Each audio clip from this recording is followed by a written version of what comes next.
मैं हूं आपकी दोस्त वर्षा। आशा करती हूं आप सभी बहुत अच्छे से होंगे। एक बार आपका फिर से स्वागत करती हूं प्रेमचंद सेगमेंट में एक नई कहानी के साथ। आज हम जिस कहानी का पाठ करेंगे उसका नाम है नरक का मार्ग। तो चलिए चलते हैं बिना किसी देरी के अपनी कहानी की ओर। रात भक्तमाल पढ़ते पढ़ते न जाने कब नींद आ गई। कैसे कैसे महात्मा थे जिनके लिए भगवत प्रेम ही सब कुछ था, इसी में मग्न रहते थे। ऐसी भक्ति बड़ी तपस्या से मिलती है। क्या मैं यह तपस्या कर सकती थी? इस जीवन में और कौन सा सुख रखा है? आभूषणों से जिसे प्रेम हो वह जाने। यहां तो इनको देखकर आंखें फूटती हैं। धन दौलत पर जो प्राण देता हो वह जाने। यहां तो इसका नाम सुनकर जोर सा चढ़ आता है। कल पगली सुशीला ने कितनी उमंगों से मेरा श्रृंगार किया था, कितने प्रेम से बालों में फूल लगाए थे। कितना मना करती रही, न मानी। आखिर वही हुआ जिसका मुझे भय था। जितनी देर उसके साथ हंसी थी उससे कहीं ज्यादा रोई। संसार में ऐसी भी कोई स्त्री है जिसका पति उसका श्रृंगार देखकर सिर से पांव तक जल उठे? कौन ऐसी स्त्री है जो अपने पति के मुंह से ये शब्द सुने, तुम मेरा परलोक बिगाड़ोगी और कुछ नहीं, तुम्हारे रंग ढंग कह देते हैं, और उसका दिल विष खा लेने को न चाहे। भगवान, संसार में ऐसे भी मनुष्य हैं। आखिर मैं नीचे चली गई और भक्तमाल पढ़ने लगी। अब वृंदावन बिहारी की ही सेवा करूंगी, उन्हीं को अपना श्रृंगार दिखाऊंगी। वे तो न देखकर जलेंगे, वे तो मेरे मन का हाल जानते हैं। भगवान, मैं अपने मन को कैसे समझाऊं? तुम अंतर्यामी हो, तुम मेरे रोम रोम का हाल जानते हो। मैं चाहती हूं कि उन्हें अपना इष्ट समझूं, उनके चरणों की सेवा करूं, उनके इशारे पर चलूं। उन्हें मेरी किसी बात से, किसी व्यवहार से नामात्र भी दुख न हो। वे निर्दोष हैं। जो कुछ मेरे भाग्य में था वह हुआ। ना उनका दोष है, ना माता पिता का। सारा दोष मेरे नसीबों का ही है। लेकिन यह सब जानते हुए भी जब उन्हें आते देखती हूं तो मेरा दिल बैठ जाता है। मुंह पर मुर्दनी सी छा जाती है, सिर भारी हो जाता है। जी चाहता है कि इनकी सूरत ना देखूं, बात तक करने को जी नहीं चाहता। कदाचित शत्रु को देखकर किसी का मन इतना क्लांत ना होता होगा। उनके आने के समय दिल में धड़कन सी होने लगती है। दो एक दिन कहीं के लिए चले जाते हैं तो दिल से एक बोझ सा उठ जाता है। हंसती भी हूं, बोलती भी हूं, जीवन में कुछ आनंद आने लगता है। लेकिन उनके आने का समाचार पाते ही चारों ओर फिर वही अंधकार। चित्त की ऐसी दशा क्यों है, यह मैं कह नहीं सकती। मुझे तो ऐसा जान पड़ता है कि पूर्व जन्म में हम दोनों में बैर था। उसी बैर का बदला लेने के लिए इन्होंने मुझसे विवाह किया है। वही पुराने संस्कार हमारे मन में बने हुए हैं। नहीं तो वह मुझे देख देख कर क्यों जलते, और मैं उनकी सूरत से इतनी घृणा क्यों करती। विवाह करने का तो यह मतलब नहीं हुआ करता। मैं अपने घर इससे कहीं ज्यादा सुखी थी। कदाचित मैं जीवन पर्यंत अपने घर आनंद से रह सकती थी। लेकिन इस लोक प्रथा का बुरा हो, जो अभागिनी कन्याओं को किसी न किसी पुरुष के गले में बांध देना अनिवार्य समझती है। वह क्या जानता है कि कितनी युवतियां उसके नाम को रो रही हैं। कितने अभिलाषाओं से लहराते हुए कोमल हृदय उसके पैरों तले रौंदे जा रहे हैं। युवती के लिए पति कैसी कैसी मधुर कल्पनाओं का स्रोत है। पुरुष में जो उत्तम है, श्रेष्ठ है, दर्शनीय है, उसकी सजीव मूर्ति इस शब्द के ध्यान में आते ही उसकी नजरों के सामने आकर खड़ी हो जाती है। लेकिन मेरे लिए यह शब्द क्या है? हृदय में उठने वाला शूल, कलेजे में खटकने वाला कांटा, आंखों में गड़ने वाली किरकिरी, अंतःकरण को बेधने वाला व्यंग्य बाण। सुशीला को हमेशा हंसते देखती हूँ। वह कभी अपनी दरिद्रता का गिला नहीं करती। गहने नहीं हैं, कपड़े नहीं हैं, भाड़े के नन्हे से मकान में रहती है। अपने हाथों घरों का सारा कामकाज करती है, फिर भी उसे रोते नहीं देखती। अगर अपने बस की बात होती तो आज अपने धन को उसकी दरिद्रता से बदल लेती। अपने पतिदेव को मुस्कुराते हुए घर में आते देखकर उसका सारा दुख दारिद्र्य छूमंतर हो जाता है, छाती गज भर की हो जाती है। उसके प्रेमालिंगन में वह सुख है जिस पर तीनों लोगों का धन निछावर कर दूं। आज मुझसे जब्त ना हो सका। मैंने पूछा, तुमने मुझसे किस लिए विवाह किया था? यह प्रश्न महीनों से मेरे मन में उठता था, पर मन को रोकती चली आती थी। आज प्याला छलक पड़ा। यह प्रश्न सुनकर कुछ बौखला से गए, बगलें झांकने लगे, खीसे निकालकर बोले, घर संभालने के लिए, गृहस्थी का भार उठाने के लिए, और क्या भोगविलास के लिए? घरनी के बिना यह आपको भूत का सा डेरा मालूम होता था। नौकर चाकर घर की संपत्ति उड़ाए देते थे। जो चीज जहां पड़ी रहती थी वहीं पड़ी रहती थी, उसको देखने वाला न था। तो अब मालूम हुआ कि मैं इस घर की चौकसी करने के लिए लाई गई हूं। मुझे इस घर की रक्षा करनी चाहिए और अपने आप को धन्य समझना चाहिए कि यह सारी संपत्ति मेरी है। मुख्य वस्तु संपत्ति है, मैं तो केवल चौकीदारनी हूं। ऐसे घर में आज ही आग लग जाए। अब तक तो मैं अनजाने में घर की चौकसी करती थी। जितना वे चाहते थे उतना ना सही, पर अपनी बुद्धि के अनुसार अवश्य करती थी। आज से किसी चीज को भूलकर भी छूने की कसम खाती हूं। यह मैं जानती हूं कि कोई पुरुष घर की चौकसी के लिए विवाह नहीं करता, और इन महाशय ने चिढ़कर यह बात मुझसे कही। लेकिन सुशीला ठीक कहती है, इन्हें स्त्री के बिना घर सूना लगता होगा, उसी तरह जैसे पिंजरे में चिड़िया को न देखकर पिंजरा सूना लगता है। यह है हम स्त्रियों का भाग्य। मालूम नहीं इन्हें मुझ पर इतना संदेह क्यों होता है। जब से नसीब इस घर में लाया है, इन्हें बराबर संदेह मूलक कटाक्ष करते देखती हूं। क्या कारण है? जरा बाल गुथवा कर बैठी और ये होठ चबाने लग जाते हैं।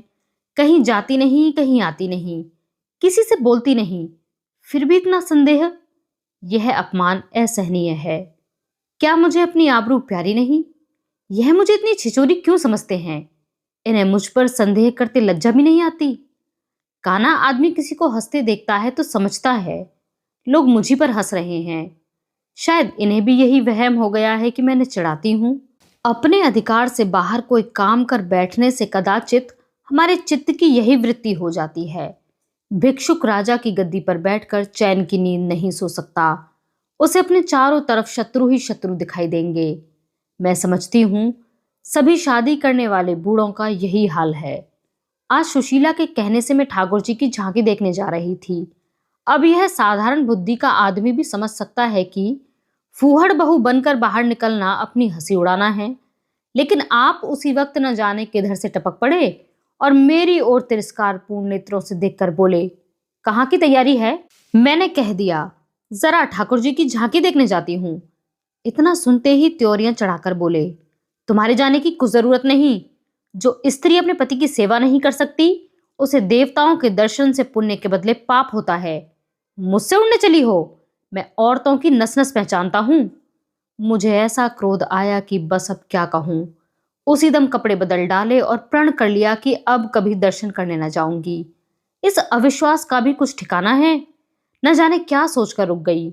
उनकी बात का जवाब तो यही था कि उसी क्षण घर से चल खड़ी होती, फिर देखती मेरा क्या कर लेते।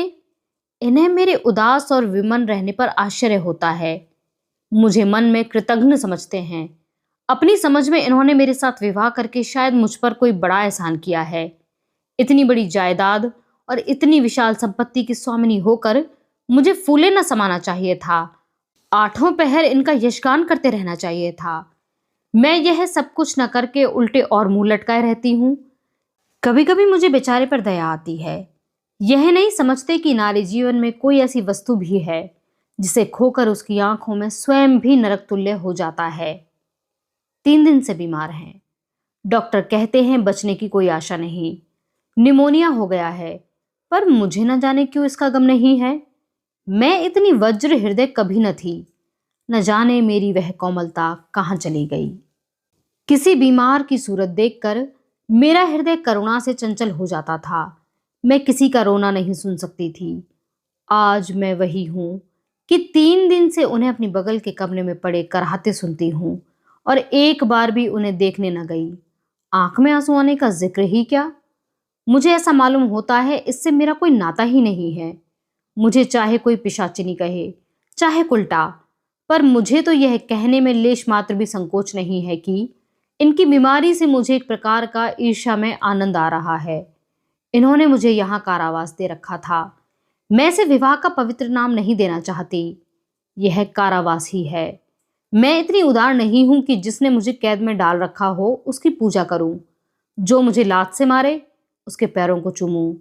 मुझे तो मालूम हो रहा है कि ईश्वर इन्हें इस पाप का दंड दे रहे हैं।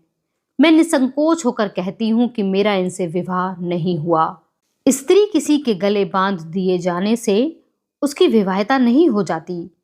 वही संयोग विवाह का पद पा सकता है जिसमें कम से कम एक बार तो हृदय प्रेम से पुलकित हो जाए। सुनती हूँ महाशय अपने कमरे में पड़े पड़े मुझे कोसा करते हैं, अपनी बीमारी का सारा बुखार मुझ पर निकालते हैं, लेकिन यहाँ इसकी परवाह नहीं। जिसका जी चाहे जायदाद ले, धन ले, मुझे इसकी जरूरत नहीं। आज 3 दिन हुए मैं विधवा हो गई। कम से कम लोग यही कहते हैं। जिसका जो जी चाहे कहे, पर मैं अपने आप को जो कुछ समझती हूँ वह समझती हूँ।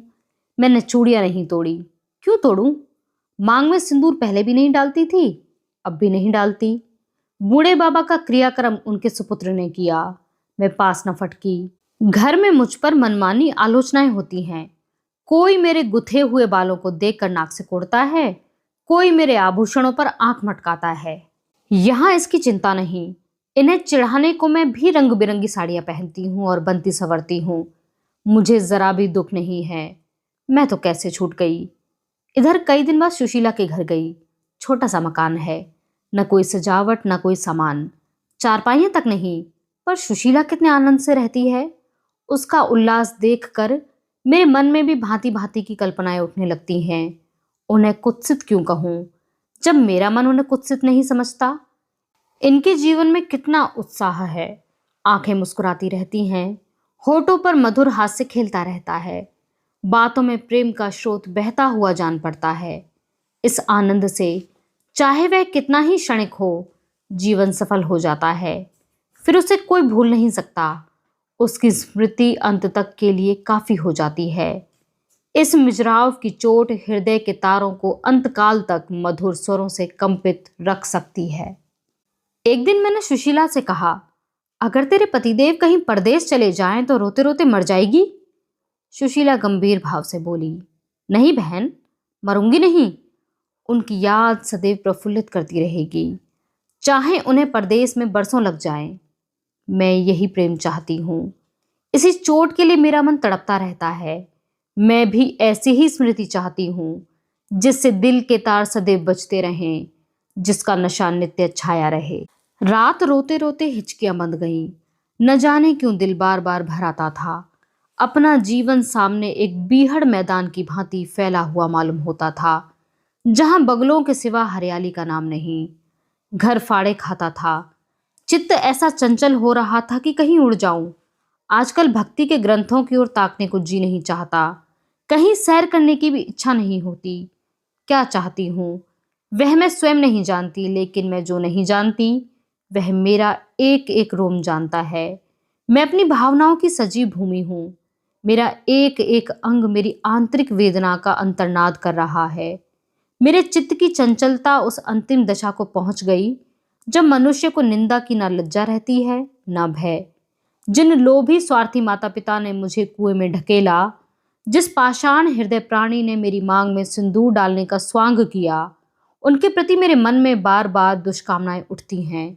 मैं उन्हें लज्जित करना चाहती हूँ।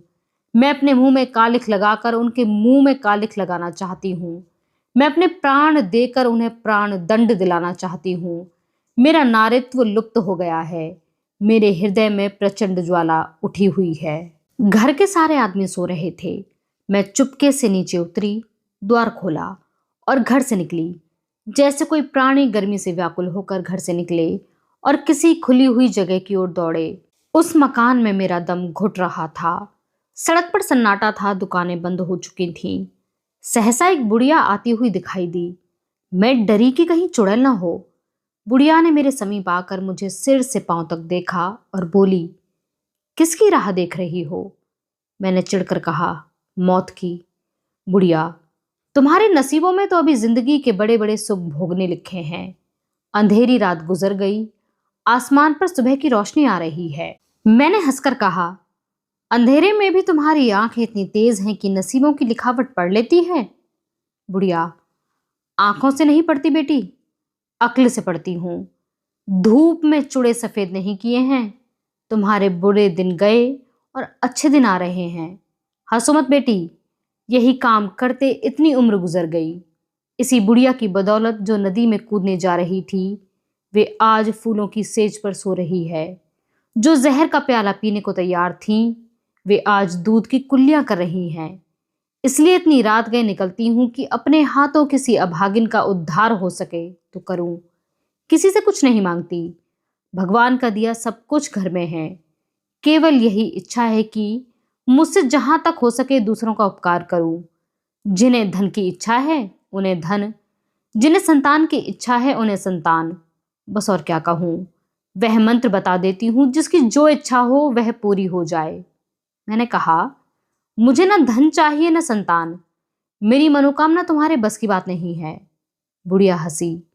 बेटी, तुम जो चाहती हो वह मैं जानती हूं। तुम वह चीज चाहती हो जो संसार में होते हुए भी स्वर्ग की है, जो देवताओं के वरदान से भी ज्यादा आनंदप्रद है, जो आकाश कुसुम है, गूलर का फूल है और अमावस का चांद है। लेकिन मेरे मंत्र में वह शक्ति है जो भाग्य को भी संवार सकती है। तुम प्रेम की प्यासी हो। मैं तुम्हें उस नाव पर बैठा सकती हूँ जो प्रेम के सागर में प्रेम की तरंगों पर क्रीड़ा करती हुई तुम्हें पार उतार दे। मैंने उत्कंठित होकर पूछा, माता, तुम्हारा घर कहाँ है? बुढ़िया, बहुत नजदीक है बेटी। तुम चलो, मैं तो अपनी आंखों पर बैठा कर ले चलूं। मुझे ऐसा मालूम हुआ कि यह कोई आकाश की देवी है। उसके पीछे पीछे चल पड़ी। वह बुढ़िया, जिसे मैं आकाश की देवी समझती थी, नरक की डायन निकली। मेरा सर्वनाश हो गया। मैं अमृत खोजती थी, विष मिला। निर्मल स्वच्छ प्रेम की प्यासी थी, गंदे विषाक्त नाले में गिर पड़ी। वह वस्तु न मिलनी थी, न मिली। मैं सुशीला का सा सुख चाहती थी, कुलटाओं की सी विषय वासना नहीं। लेकिन जीवन पथ में एक बार उल्टी राह चलकर फिर सीधे मार्ग पर आना कठिन है।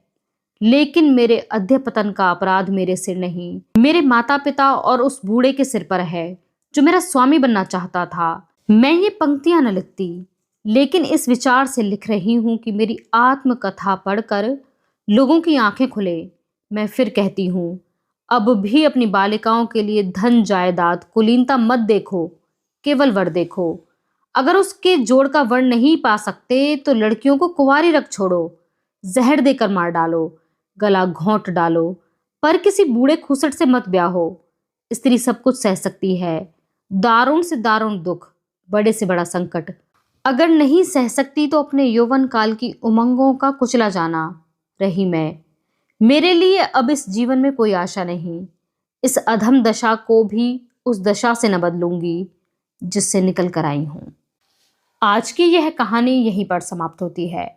आप हमें कमेंट बॉक्स में लिखकर यह जरूर बताएं कि प्रेमचंद अपनी इस कहानी के माध्यम से क्या उपदेश देना चाहते थे। हमारे साथ इस सफर में बने रहने के लिए आप सभी का बहुत शुक्रिया।